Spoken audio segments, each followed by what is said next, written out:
नमस्कार। इन खबर में आपका स्वागत है। मनसे प्रमुख राज ठाकरे और शिवसेना प्रमुख व महाराष्ट्र के मुख्यमंत्री उद्धव ठाकरे लाउड स्पीकर को लेकर के आमने सामने आ गए हैं। राज ठाकरे ने उद्धव ठाकरे सरकार को एकदम साफ चेतावनी दे दी है कि 3 मई तक मस्जिदों पर जो लाउड स्पीकर बज रहा है उसे बंद कर दीजिए, वरना हम बंद करा देंगे।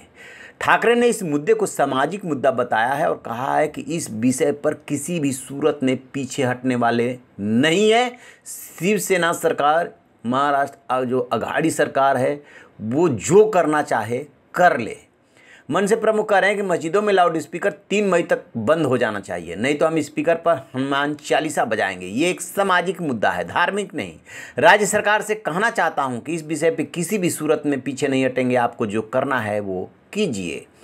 हाल ही में महाराष्ट्र में गरमाए लाउड स्पीकर विवाद पे प्रतिक्रिया देते हुए उप मुख्यमंत्री अजित पवार ने कहा था कि राज्य सरकार अदालत के आदेश पर चर्चा करेगी और इस मामले में गृह मंत्री दिलीप वालसे पाटिल से बात करेगी।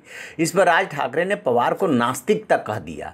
इससे पहले शिवसेना नेता संजय राउत ने भी कहा था कि अजान के वास्ते लाउड स्पीकर पर डेसिबल स्तर बनाए रखने के लिए महाराष्ट्र के गृह मंत्री ने भी नोटिस दिया है। इस मुद्दे पर बहस तब छिड़ गई थी जब राज ठाकरे ने राज्य सरकार से मस्जिदों से लाउड स्पीकर हटाने के लिए कहा और मस्जिदों के सामने लाउड स्पीकर लगाने और हनुमान चालीसा बजाने को कहा। जगह जगह पे हनुमान चालीसा बजाए भी, जिसको लेकर के कार्रवाई भी हुई। राज ठाकरे कह रहे हैं कि मैं नमाज के खिलाफ नहीं हूं, आप अपने घर पर नमाज पढ़ सकते हैं, लेकिन सरकार को मस्जिद के लाउड स्पीकरों को हटाने का फैसला लेना चाहिए। अभी चेतावनी दे रहा हूं। इसके अलावा राज ठाकरे ने प्रधानमंत्री नरेंद्र मोदी से मुंबई के मुस्लिम इलाकों में मस्जिदों पर छापा मारने की भी अपील की और वहां रहने वाले लोगों को, कई लोगों को पाकिस्तानी समर्थक भी कहा।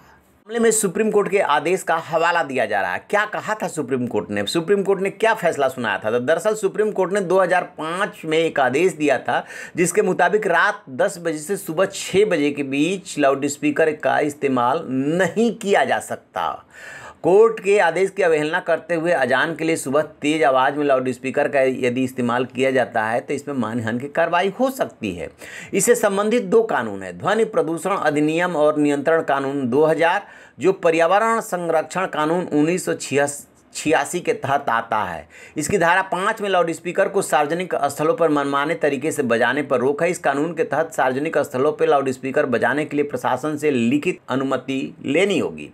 रात 10 बजे से सुबह 6 बजे तक लाउड स्पीकर या कोई भी तेज आवाज़ वाले यंत्र को बजाने पे रोक है। Auditorium, conference room, community, banquet hall जैसे बंद कमरों या हॉल में इसे बजाया जा सकता है। तो इसी नियम, कानून और सुप्रीम कोर्ट के आदेश का हवाला देकर के राज ठाकरे मुंबई में ये मुहिम छेड़े हुए हैं। अब उन पे आरोप लग रहा है कि आखिरकार उनको लाउड स्पीकर की याद अब क्यों आई है, जब वहाँ पे म्यूनसिपैलिटी की चुनाव होना है तभी उनको ये बात याद आई। तो दरअसल पिछले दिनों आदित्य ठाकरे ने इस पे अपना बयान दिया था कि कुछ पार्टियां खत्म हो रही है, इसलिए ये मुहिम छेड़ा है।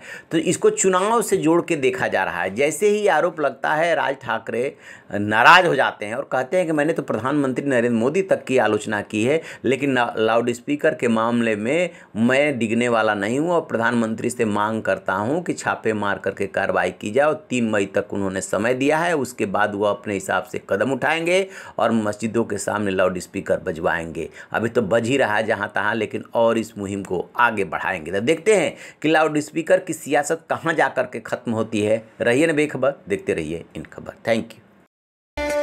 इन खबर चैनल को सब्सक्राइब करें।